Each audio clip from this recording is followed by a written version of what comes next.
Hey, everybody, welcome to episode 384 of the Running Rogue podcast. This is your host, Chris McClung, joined by new co host, James Dodds.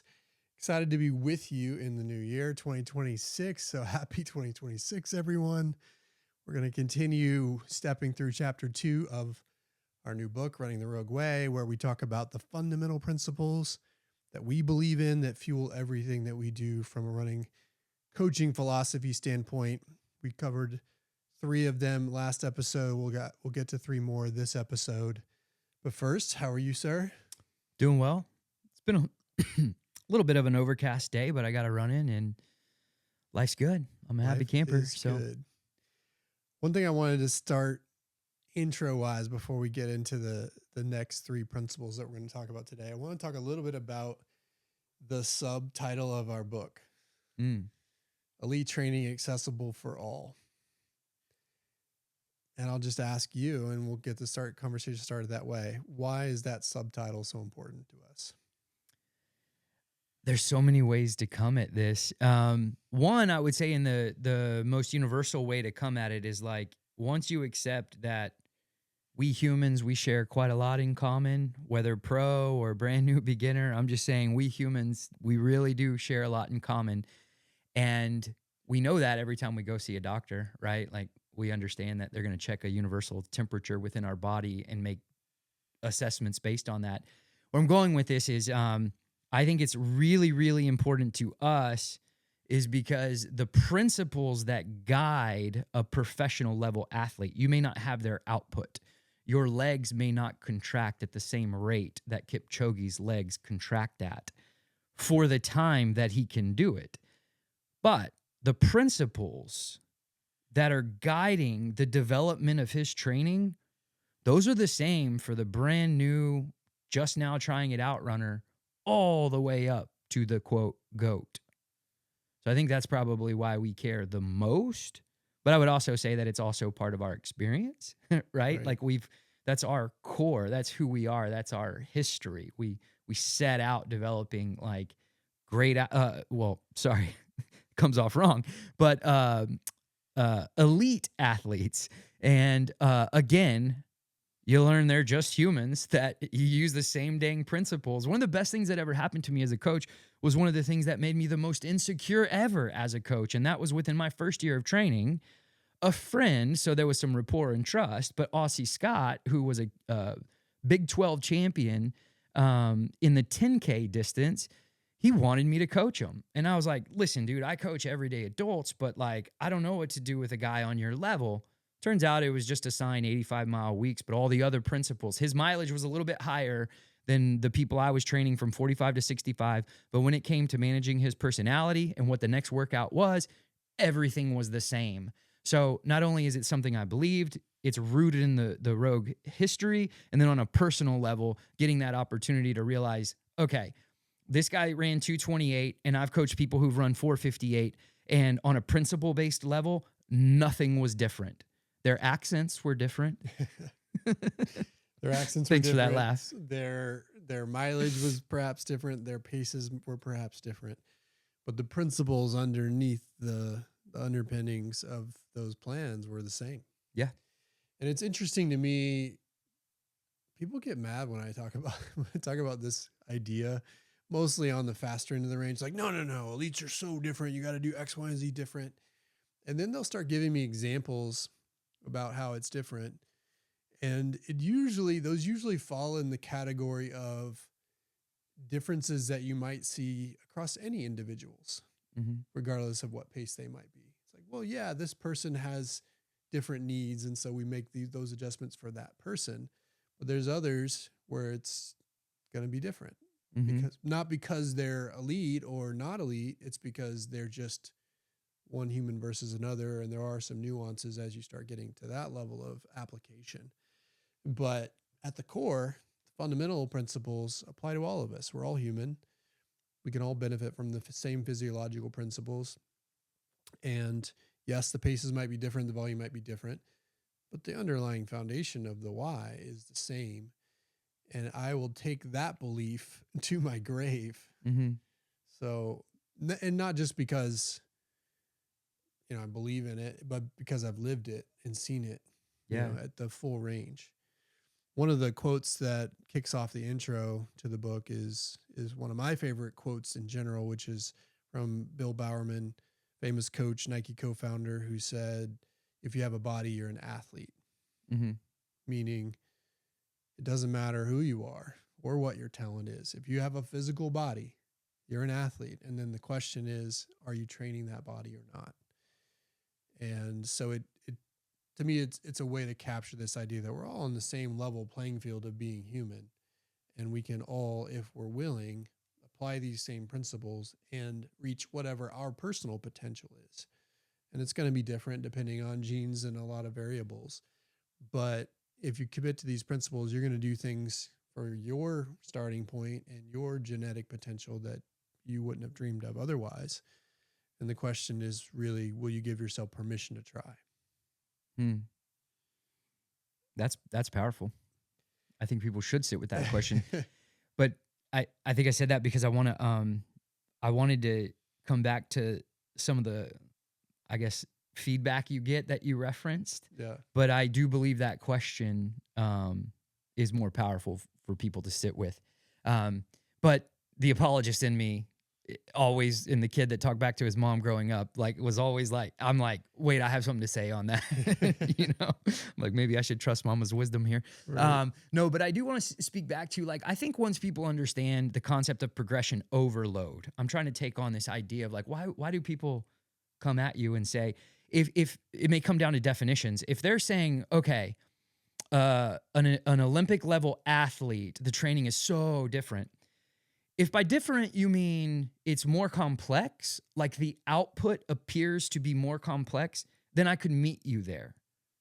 But it's still the same guiding principles, one of which would be progression overload. And this week I was talking to a private athlete and I was encouraging her I was like, all right, picture yourself standing on a Bosu ball and you're like rebuilding yourself. It's like, imagine like you're on the Bosu ball with 2 feet and it's just, can I stand on it? And then you advance to 1 foot standing on it. Then I'll toss you a hacky sack and you catch it.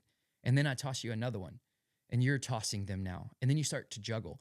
So does it seem like when you just know nothing about running and you step into a spreadsheet or a macro for an Olympic level athlete and you see the complexity of the progression, would you first assume they're so different? Yeah, sure. Got it. But I anchored on the word progression for a reason. That's just where their progression overload finally took them. They're operating in spaces where they can't get the next growth without the next stress. So they're doing something new to stress and grow again.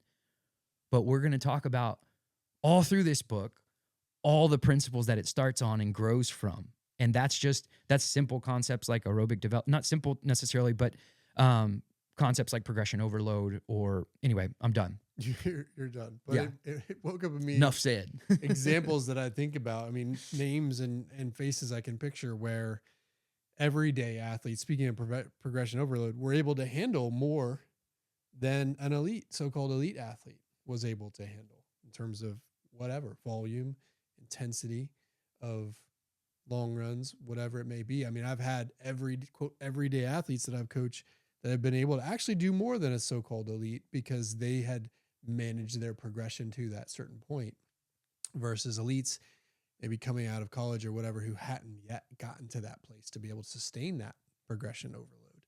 And they were going to get there, but they weren't there yet. And maybe they were, quote, faster because they had more talent already, but it didn't mean they were at the same spot from a training perspective. So anytime I get, people kind of squawking about that, I usually realize that it's not about the philosophical answer to the question. It's more about wanting to gatekeep. And that's what we see. And I see it in our sport. It's not as prevalent now as it was 21 years ago when Rogue was founded, but still there are pockets of our sport now where people want to gatekeep it. And they say, well, you can't have access to that part of the lessons that we've taken from the sport over decades because you're not fast enough. You're not at the right point in the pack. You don't look a certain way. You don't wear clothes a certain way, whatever it may be. And so therefore we have certain people that might be listening that are told, either directly or indirectly, that they're not worthy of Mm. the principles that we talk about. They're not worthy of a coach. They're not worthy of training in a group that might be progressing towards reaching certain goals. And yet we're here to say, no, no, no, no. Not just say, but we have a particular passion for the fact that anybody who puts one foot in front of the other can have access to those principles, can apply them in ways that they wouldn't have dreamed about, and then get things goal wise that they wouldn't have dreamed about. So it just opens up this spectrum for people that have been for so many years told they can't. And then suddenly, we're here to say, no, actually you can. And yes, we have to reach into your world and start where you are. And we can't suddenly jump 10 steps ahead, but it's all with the same fundamental stuff that I would take to apply to an elite athlete who was at whatever part of the spectrum that they were on at that moment. Mm-hmm. And so if you're listening, kind of gets back to that permission question. Will I give myself permission to apply these principles? Will I give myself permission to believe in that they can work for me too, regardless of what I think about my genetic potential or my abilities or what pace I'm at? Will you give yourself permission? If so, buckle up. Yeah. Yeah. Well, and you just made me think too. It's like, and imagine how much, until you do it, you won't know how much joy you'll experience even just eating up as much of the continuum curve or progression curve that you can. When I came to Rogue, I'll share my times because they're fairly humble and very approachable. It's like when I first came to Rogue, my very first marathon was just right at 5 hours. I mean, it was a death march and it hurt. And after a few years, it was 3:36. Are those numbers that you can brag about in front of pros or elite athletes? No. But what it feels like to drop almost an hour and a half off of your entire marathoning experience, that's a pretty good feeling. And same with the 10K. I came to Rogue wanting to break an hour in the 10K, and I broke 40 minutes in the 10K. To cut 21 minutes off of even your aspirational goal, it's like, come on, if you want to run, you want to experience, I'm telling you, that experience is pretty great. There's nothing better than being able to accomplish something you set out to do. Talked last week about dopaminergic systems. Talk about getting like a really big signal from your brain. It's like, come on, that's pretty freaking great. Well, and what if you had been told and you believed that, hey, no, sorry, James, you're not fast enough. 5-hour marathoner is not fast enough to apply this stuff. Mm-hmm. What if you believed that? Then you wouldn't have been able to run an hour and a half faster. And what if you were genetically talented like Kipchoge? Then you would be a low 2-hour marathoner applying these same principles. But just because your genetic potential was different doesn't mean you can't apply it in a way that can be pretty damn fulfilling in your own world, from whatever your own starting point is. And, we like to say there's no slow, only degrees of fast if you're doing any of the things that we talk about. And so who am I to judge you because you weren't born with certain DNA connections that somebody else was born with? Yeah. So anyway, that was me on my soapbox. But hopefully the message that you guys get at home is that, hey, we care about this stuff for every single athlete. Elite training accessible to all truly means all. If you're listening to this podcast, if you find the book and you're willing to turn the pages and read it and apply it, then you're worthy. You're good enough. I don't care where you are in the pack. And I just hope that somebody will hear that and be inspired and motivated to go do it. Yeah. So start of the year, why not? There you go. And that's right. Here we are, beginning of 2026. Own that fact. If you have a body, you're an athlete. So let's train like one. All right. We're going to step into the next 3 principles that we talk about. This is all in chapter 2. It's really the kind of double click on the why behind our training philosophy. We talked about 3 already in the last episode, the end of last year. Do the work, be consistent, miles matter, and you got to go slow to go fast. Those are kind of the first three in the chapter, and then we're going to hit the next three, starting with respect the purpose of each day. Respect the purpose of each day. And this one, I mean, they're all important, but I can't overstate the importance of this one. You know, one of the biggest mistakes I see runners make is going out and trying to do the same thing every day. Mm-hmm. And I don't look at that and look down upon that. It's just, I get it. I mean, it's, if you think, well, I want to get faster, what are you going to do? You're going to go out and you're going to run whatever loop you have access to, and you're going to try to run it every day or every other day a little bit faster than the last. And you're going to think, if I do that, then I'll get faster. And logic would tell you that potentially. We're here to say that that's flawed logic, Mm-hmm. but not throw stones at those that have been down that path, because a lot of people I coach for the first time have been. But what you find when you go down that path is that you end up plateauing because you're not working the full system. Mm-hmm. And it doesn't all fit together in a way that's additive. So we'll talk about this as we go through the book. Your routine should look dynamic. There's at least 4 different types of runs that you should have during your week. There's the long run. There's the speed workout, or quality workout as we call it. There's what we call the medium long run, and all these we'll do specific episodes on. And then there's the recovery run. So it's 4 different types of days. All have different purposes. All might look different from a pace perspective. And if you're running 5 or 6 days a week, which is what we recommend people build to, 4 out of 5 of those 5 or 6 days are going to be different from each other. Mm-hmm. And that's how you get where you want to go. But you got to understand the nuance of that routine and then respect the purpose of each day as it comes. Yeah. I'd say we capture it by saying easy days easy, hard days hard, right? There's got to be both a polarity as well as what's that old statement of variety is the spice of life. But we know it from the science. What's cool is that we have the science on our side to explain this. But I think when people understand physiology 101 is like you stress or tear a muscle and then let it recover. Even that differentiation I think can help people realize like, oh yeah, not every day can have the same exact purpose. Like you need to know what you're up to for that day and why you're doing it so that you don't get stuck in that every day I go to my same route and I run the same exact pace every single time. Yeah, each day has a purpose. I'm thinking of a personality example. I've shared this with you before, but I'm like, as someone who grew up always trying to be on. I've worked in sales roles and everything, and just lack of maturity throughout lifetime. You know, you start trying to be one thing all the time to all people, only to throughout life realize, wait, no.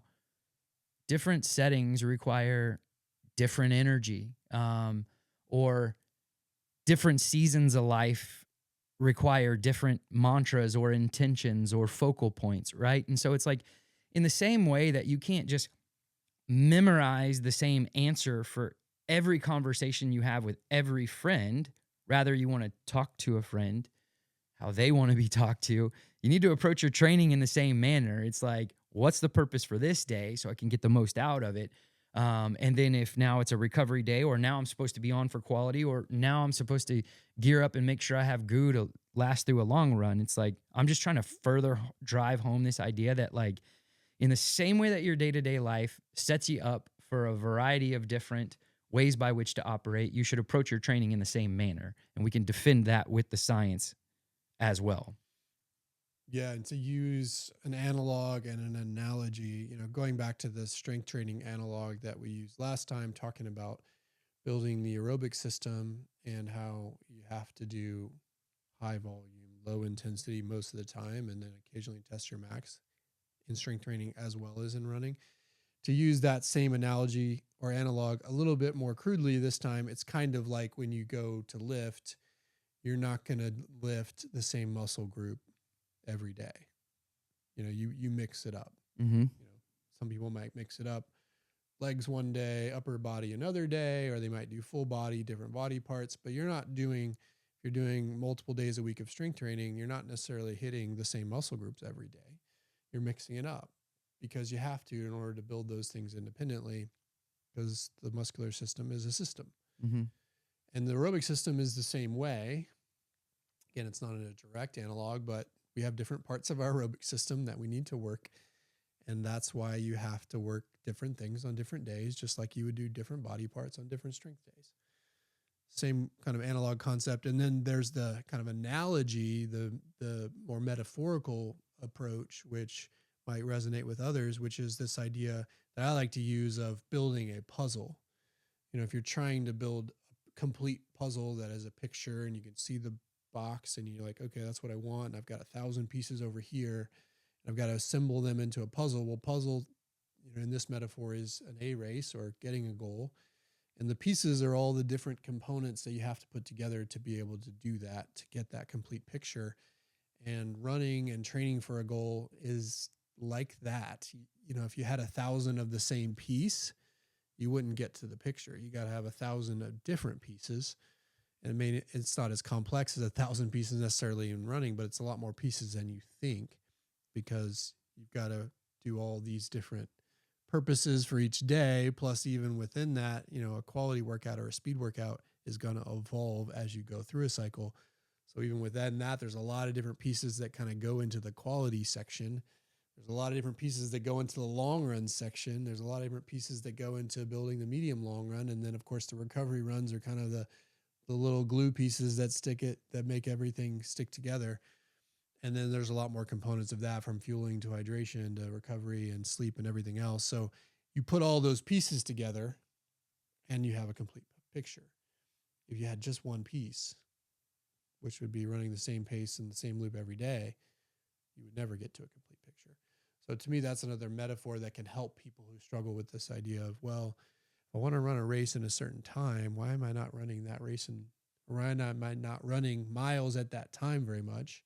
And why am I not practicing that distance, maybe even at all, at that pace until I go do it on the actual day? So an analog, the strength training analog, and then the metaphorical puzzle analogy, hopefully one of those will resonate with you. But it's just so important to get. And this is where we talked about people get mad about elite training and applying that to all. Another place where people get mad is when I talk about junk mileage. My definition for junk mileage is any mileage that you run that's outside the purpose of the day or of the workout. People don't like that either, because then I guess because they think I'm talking about them. Maybe they start to feel guilty. Then I'll get messages like, "But my friends were doing, so why can't I just hang with them?" It's like, well, were your friends running the right pace for you on that day? No? Okay, well then maybe you shouldn't have hung with them. And if you did, that's a choice, but just recognize that that's a choice to do mileage that's not going to help the overall goal. Yeah. That's why Lydiard's, like when you see it as recipes, instead of just like, I don't know what the alternative is, so let's just stick with that. But when you see it as recipes, it's wild. Like as a coach, I remember when the visions first started flashing in my head, like when I would literally be cooking an egg and like 4 of my athletes are coming to mind. And I'm like, it's all starting to make sense. I'm almost like, I can see how the great coaches started to arrive at these like metaphors with recipes and everything. And Lydiard used the baking a cake analogy. And so if it's like, once you start to see there's certain amount of ingredients that you need, then it's an easy question of like, okay, well, what ingredients? You listed those. You need your medium long run, you need your quality, you need your long run, you need your overall mileage development. It grows the aerobic engine. We talked about that, ATP creation, et cetera, et cetera. So what we're doing is trying to build a recipe in order to get the final product to look like a wedding cake on a very specific day. So we're taking on a very comprehensive undertaking. Like we're looking at 22 weeks combined, broken up and spread out. And so I think when athletes take that comprehensive, like bigger picture view of the whole thing being a recipe, delivering a specific result at on a specific day and time, then perhaps it's a little bit easier to ease into that mindset of like, yeah, I need to look at different days for different things because I'm trying to grow each ingredient. I want enough eggs for my cake when it's time. I want enough flour at the time. I want enough sugar at the right time. I want enough butter at the right time. It's like, you're going to need all of it. And what we're trying to do is actually often prevent you from losing your entire season and losing your entire race altogether because you focused on one single ingredient which won't produce a cake. If you went after one pace as fast as like let's say one route as fast as you could repeatedly, you would do that until something broke down. It could be a hormonal thing because of the endocrine system. It could, like our electrical, our neuromuscular. It's like we're an electrical system. Things aren't firing now. It could be overuse injury within soft tissue or a busted bone. It's like I'm telling you, there's so many ways to break an athlete down. Again, whether it's psychologically, emotionally, on the electrical level, on the bone level, muscle tears, etc. There's so many ways by which to break.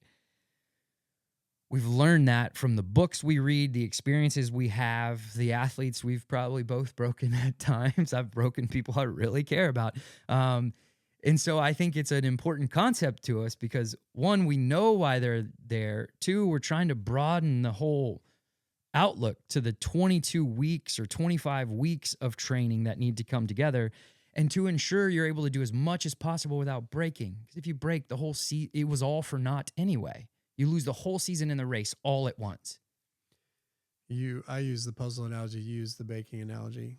One thing I like about the baking analogy And is, bacon. is that how do you know you nailed the cake? How do you know the cake is going to taste good? Right? It's this equivalent question to how do I know I'm going to be able to run this goal on this day? You don't until you taste the cake Yeah. when it's already done, right? Or think about weddings, right? Nobody plays around with their wedding cake. They go to the cake maker who's produced so many damn good cakes that they're like, I can rely upon that. We are cake makers. We are quite experienced in our making of cakes. Right. That's right. Sorry, I had to go for But that. it's the same idea, though. It's like, well, you don't know. Yeah, you until don't. you do it. If you did know, then you would have already done your race. Just like the cake maker doesn't know that the cake was perfect until literally the bride and groom are tasting it in front of everybody watching. Yeah. In the biggest moment of their perhaps lives to that point. And, we put a lot of emphasis on race days, all of us who have big goals, but we all struggle with that idea of, well, how am I going to know whether or not I can do it? Well, you don't until you do it. Yeah. And how do you do it? Put together the recipe the right way with all the subcomponents, the ingredients, and or you build the puzzle the right way with all of its pieces. So you got to respect that. And if you don't respect it, then again, you can take shortcuts. You can cheat the system, so to speak, but it's going to come back to haunt you at some point, either in a goal not achieved, an injury, or perhaps plateauing in a way that doesn't allow you to reach your full potential. And that doesn't mean you can't have fun within the framework. There's plenty of it to be had within the framework. But if you're focused on a particular goal, if you want a recipe to turn out with the cake tasting perfectly, then of course you're going to follow the recipe. Yeah. Why wouldn't you? Like, do you want a bad cake? No. Do you want a puzzle that doesn't work? No. So that's point 4 in chapter 2, but point 1 of today. And I want to also relate this back to our conversation a couple of episodes ago where I was talking about the underlying effort and how we were talking about going by feel and how that's a struggle for people. And this is where I think those two things come together, because in that episode, I was talking about the need to be able to understand the purpose of each of those days and the associated efforts on each of those days, from long runs to medium long runs to quality workouts and recovery runs. And those two things in my mind go together really, really well. And importantly, is you want to not just know what paces you should be running on each day. More than that, you want to understand what's the effort level I'm trying to achieve to make sure that this piece of the puzzle or this ingredient contributes the way it should to the overall recipe or puzzle. Because if you're just relying on your watch, you can do it, but you're missing the kind of underlying point. You're also not able to necessarily apply the right principles when something is off. Mm-hmm. Like if you're not feeling well on a given day, or if it's hot, if your long run was harder than you think, and the recovery run the next day is therefore needing to be slower, versus just saying, oh, well, I'm supposed to run 10-minute miles on my recovery day, so I'm going to go run 10-minute miles. Instead, you need to be saying, no, the point of my recovery day, the purpose of it is to get movement, to create blood flow, to promote healing from that long run the prior day. Is that served by running 10-minute miles? Maybe, maybe not. What if I instead listen to my body and do what it's telling me to do? And maybe that day it needs 11-minute miles or 12-minute miles to be comfortable and to recover. Are you in tune with that concept? And can you manifest it through your effort or not? Mm-hmm. And that's harder to learn, but it is an important part of this one. Yeah. Well, and in knowing the purpose of each day, like even being able to, like if you know the purpose of the day and that day happens to be recovery, I think that helps give people, again, out there training on their own, default dispositions. Like when I was in high school and I was in a choir class, my choir instructor always said, I want you guys singing loudly because when you miss, I want you to miss big. I want the signal to be clear. So I'm like, boom, call out. Let's fix that and we'll go back. And so where I'm going with that is sort of like if you're out there just trying to navigate your training on your own and it's, well, how would I know if I was supposed to need 10 or 11? Well, if you have that checkpoint, today's a recovery day. When in doubt, you probably should lean towards the miss big. Like go so slow that you're like, all right, I ended up at 1030s and that was the sweet spot. But it's like miss in the right direction and kind of lean further that direction as opposed to tightening it all in too close. Yeah, because then there's this expectation that faster is better, and some days it's not. Definitely not on a recovery day. So that's point one for today. Respect the purpose of each day. That last conversation dovetails nicely with point two for the day, point 5 in the chapter, which is recovery is as important as the work itself. And this one, I think, again, they're all important, but it's hard to stress this one enough. I think the way that I like to stress this one is by reminding people that you don't get faster from the work. You get faster from recovering from the work. And again, going back to the strength analog, you don't build muscles when you're lifting. You tear them down actually when you're lifting so that they can build back stronger when you're not lifting and when you're recovering from that work. And then the same is true in our running world. We don't get fitter doing the long runs or the speed workouts directly. We get fitter when we're recovering from those things. Mm-hmm. And so that means recovery is really, really important. Or as we like to say, you got to balance the stress with the rest. Now, when we talk about recovery and when we talk about rest, we're not talking about ice baths and massage guns and red light therapy or sauna or any of that stuff. While they might have a place in recovery for you, there's more fundamental things in our vernacular that are defining characteristics of recovery. It's really 3 of them. One being easy movement. So recovery running is an absolutely critical part of recovery. And if you're not doing the easy movement to be paired with every single hard or long day the next day, then you're not going to actually be able to assimilate the work. So that's the first fundamental of recovery is easy, active rest, easy movement. And then the second is sleep. Third is fueling. Those are the fundamental things. It's not sexy and it's not something you necessarily think about that much. But unless you're balancing those things appropriately, not that you have to be perfect, but unless you're balancing those things appropriately, you're not going to be able to assimilate the fitness building from the hard work and the long work that you want in order to get where you want to go.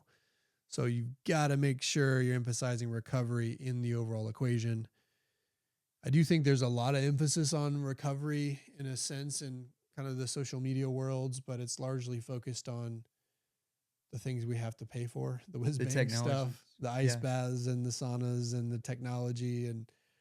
And while those things might have a place, although I think the science on a lot of them is a little bit debatable as it relates to recovery as a specific kind of component, differences for like sauna and longevity, no scientific debate really about sauna and longevity, but is it a recovery tool? That's a different nuanced discussion. Same with ice baths. But going back to the fundamentals is what is important here. Easy movement, sleep, fueling, especially after the hard and long days. If you're not doing those things as well, you're not going to be getting the benefits of the work the way you need to. Yeah.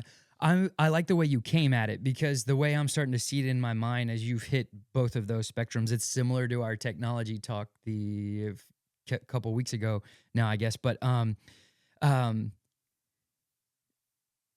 the worst thing that happens is when people only get laser focused on those uh, offerings, whether it be infrared, whether it be ice baths, whether it be your what are those NordiTrack, is that the brand for Pants, the recovery pants and the boots pants, and like compression socks and Normatec, yeah.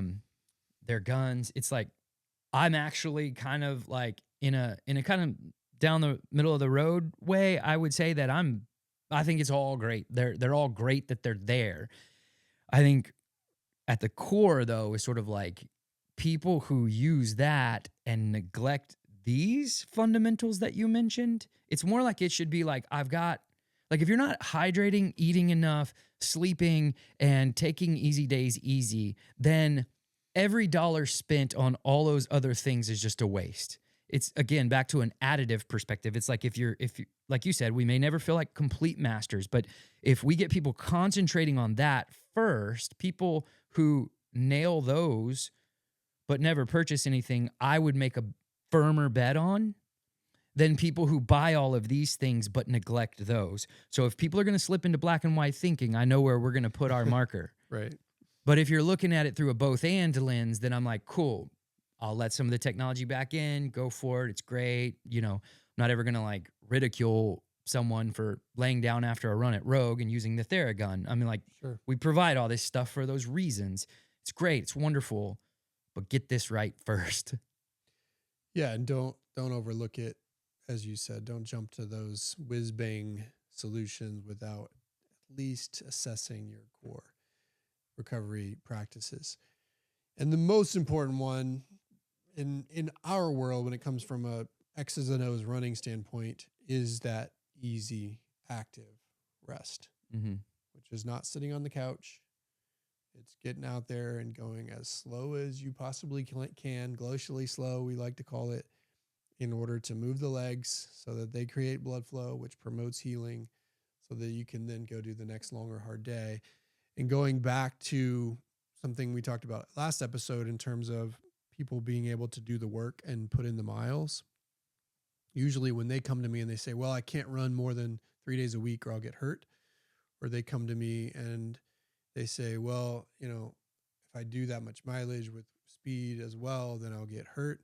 If they come to me with that, then usually what's happening is they're going too fast all the time and they're not getting in those easy recovery days the way they should. And if they really learn to slow down on the easy days, then it kind of all fits together in a really magical way that might surprise them, that they just didn't realize because they were doing it wrong. So make sure you're going painfully slow on the recovery days, to the point where you can't go too slow. And one thing I like to encourage people to do is to actually set targets and practice going slower, certain paces. For example, you know, if your recovery runs are normally 10-minute miles and that feels pretty reasonable, what if you did an experiment and you just ran 11-minute miles for your recovery runs for a couple of weeks? What would happen? How would you feel? And it's going to be awkward, because it's awkward sometimes going slower than you're used to. But if you master it, then it opens up this new skill set where you're like, oh, okay, so when I do my even harder stuff, now I can pull in this 11-minute recovery run and feel really good about it. And maybe a 12-minute recovery run. And it just unlocks tools in your tool belt that allow you to recover from the challenging stuff more, so that when you start to build and add layers to complexity, that progressive overload we've talked about, then you have more arrows in your quiver, so to speak, to be able to recover from those things. Mm-hmm. Thinking of Mr. Miyagi's wax on, wax off. And it fits point four, purpose of each day, right? You know, it's like to the degree that you go hard, you need to go easy. Well, I mean, I maybe shouldn't say it exactly in that way, but it's like we got it. We got it. Even from a biochemical perspective, like I like to put in my head like acid. You know, if you go hard, then that's acid. You're literally there's a byproduct that lactate buffers, and that's what we know to quote be lactate or lactic acid. Like, um, it's like if you've ever had a friend with rhabdo, and if you haven't, go talk to a friend that's experienced rhabdo. It's like you don't want to go there. I promise. You will. You overtrain like that, and you remain acidic repeatedly long enough, your own muscles will start to eat themselves. It's like embrace this one. There's not only a incredible benefit in doing it in the way of outcome, but also the day to day, the process itself will be far more enjoyable if you lean into this one. Yeah, and you'll get a lot more out of your hard and long days as a result. And that's part of the benefit. As a slight digression, I don't think we've ever talked about this directly, but there's a lot of people that talk about the advent of super shoes as being something that allows people to do more hard work Hmm. because they can, quote, recover from it faster because you've got the carbon fiber spring effect with them. So your legs aren't getting as beat up when you go do a hard tempo run, for example.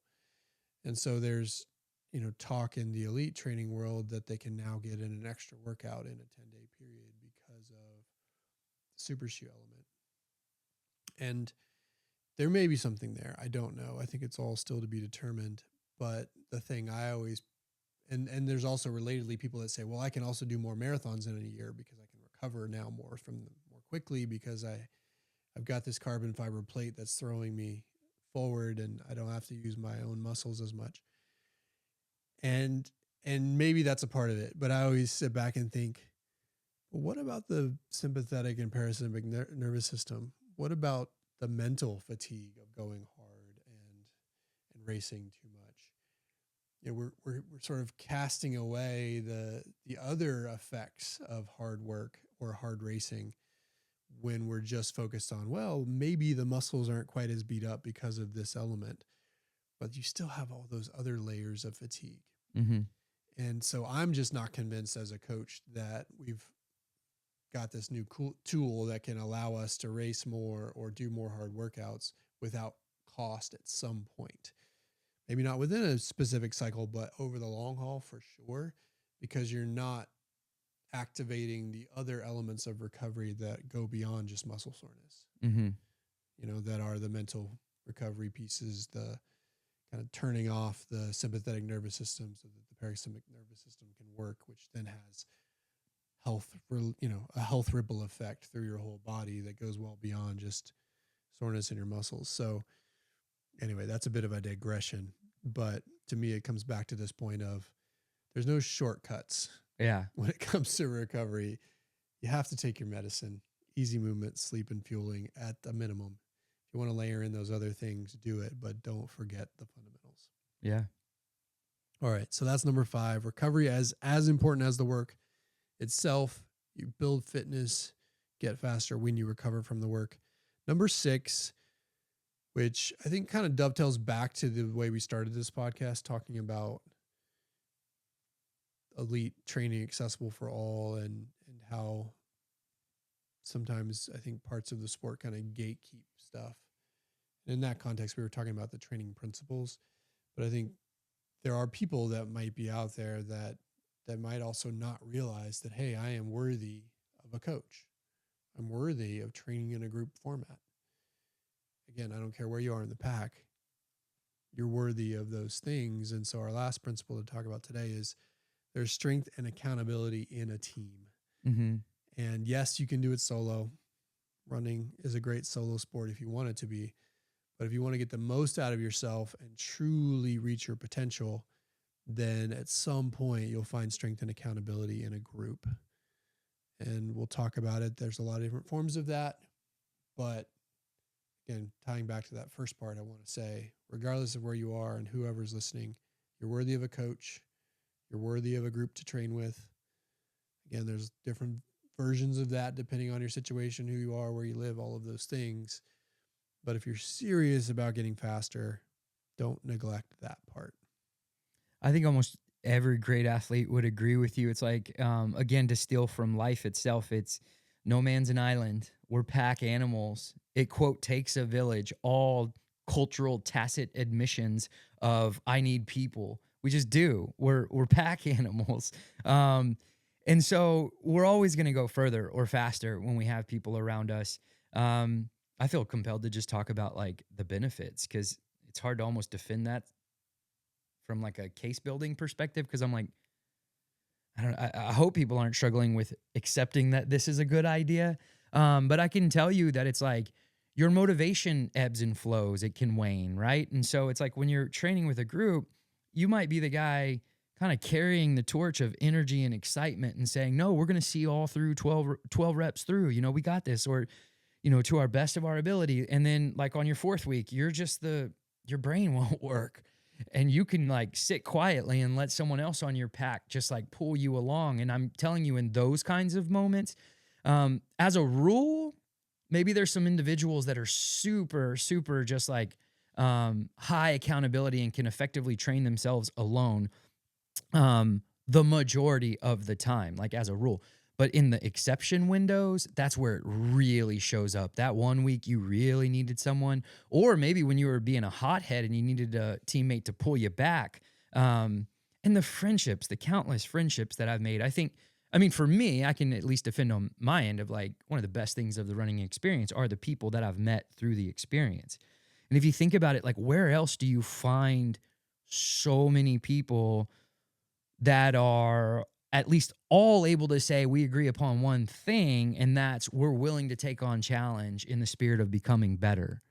I mean, I want those kind of people in my life. And generally speaking, I give almost all runners that a certain level of respect just by being a group-based runner, period. Because I'm like, you're making these like, even if you didn't come to it with all these thoughts and all these words, you were just like, I just woke up and come. It's like you're saying I need people. You're saying you're willing to do the work. You're saying you understand that hard work actually does produce some kind of outcome that you actually want to desire. And you're not sure if you can get it without the help of other people. I'm like, there's so much loaded just in the act of showing up. So I'm incredibly thankful for the friendships I've made along the way people have helped me when I was slacking, the opportunity to have been someone that helped someone else when they were falling backwards. It's like there's a richness to it, and I don't even know what else to say. I just wanted to respond with like my emotional response. Yeah, well, I mean, again, the benefits are relatively easy to sell. I think the resistance comes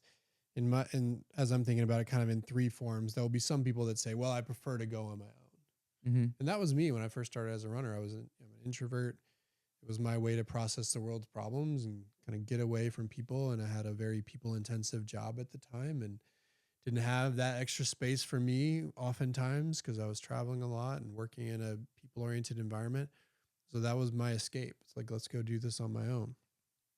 But even at the time, I had a buddy who wasn't in the same place with me physically, but was training for similar races. And we'd be sharing notes and saying, "Hey, what'd you do today? I did this. Did you do that?"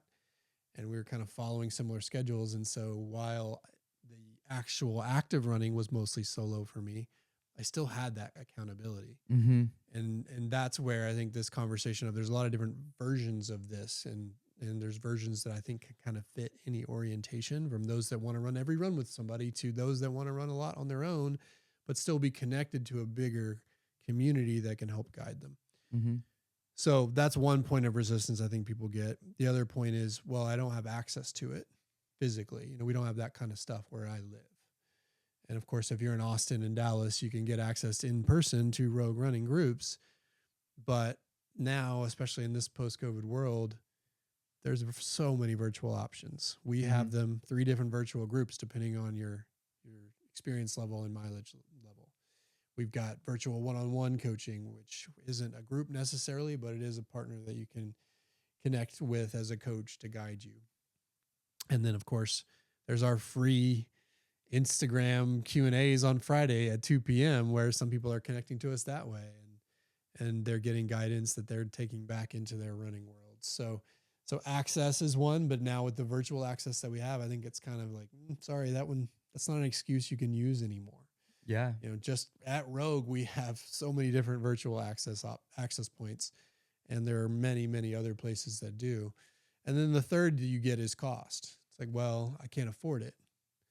And there I'm like, well, okay, well, I got you there too. One, there's a lot of free resources, and this being one of them, and our Friday Q&As are free.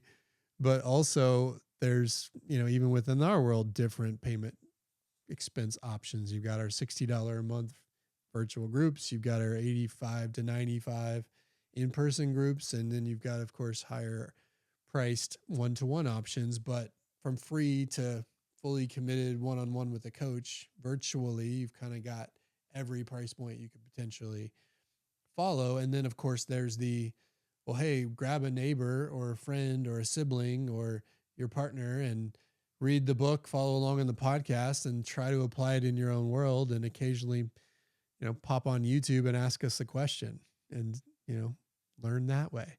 Yeah. So there's degrees of it.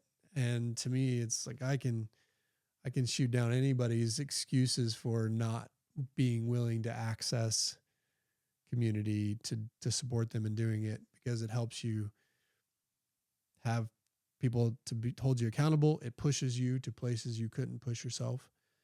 And, it gives you access to information that might help you fill your blind spots. Yeah.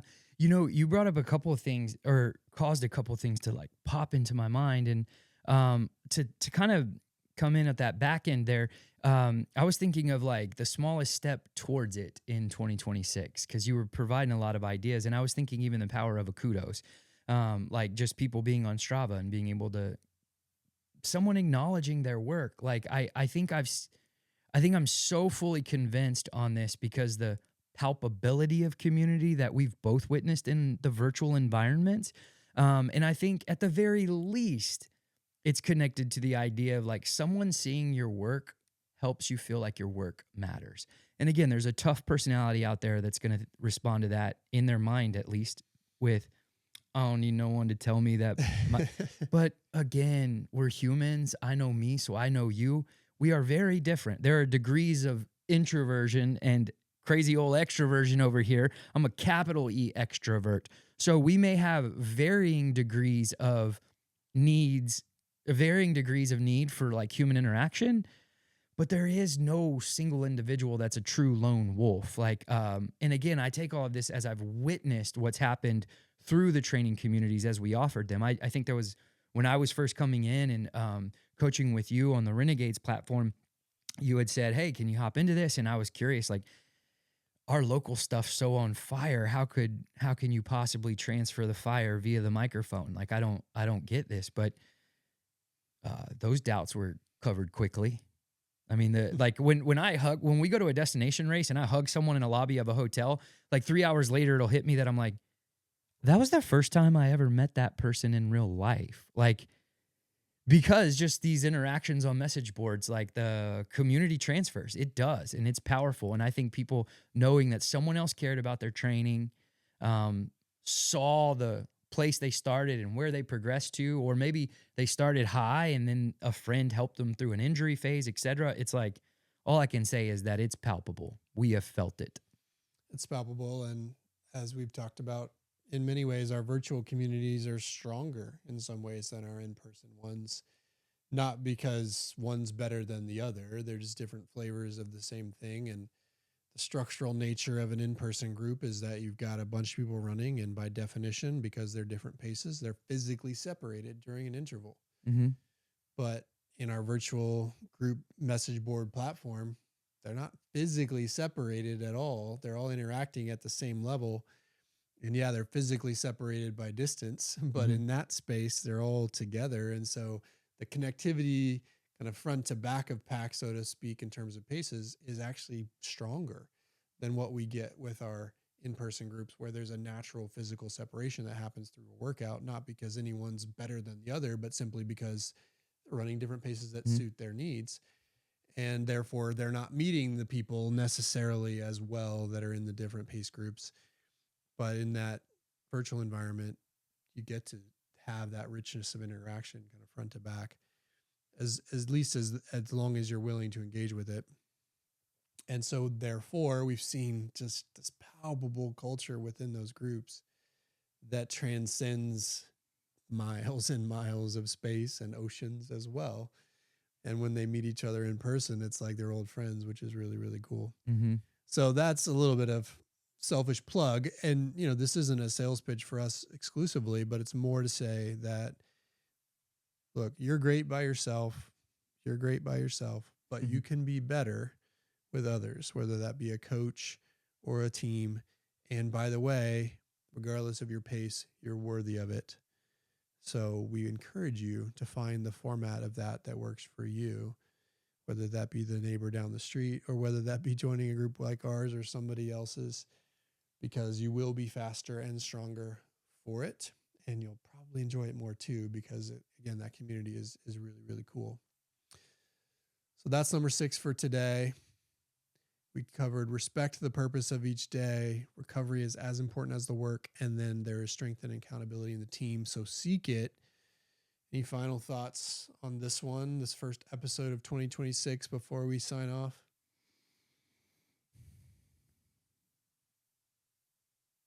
I don't have anything that's compelling, that's pushing inside me. So Well, I'll just say, kind of go back around to what we started with, which is that elite training is accessible to all. That includes everybody who might be hearing this podcast. We hope you pick up the book so that you can fully own that. If not, listen along and watch along as we go through these episodes, talking you through it. But we're talking to you, every single one of you that might be out there who found this video or this podcast, and there's something in it for you. And we mean that with the purest of hearts. So we hope you listen. As we wrap this one, I'll remind you, you can find this on YouTube. If you go to YouTube and search Rogue Running, we've got these episodes now being posted in video format as well. You can always find them on the audio pathways through Apple Podcast and Spotify and wherever you might get your podcast.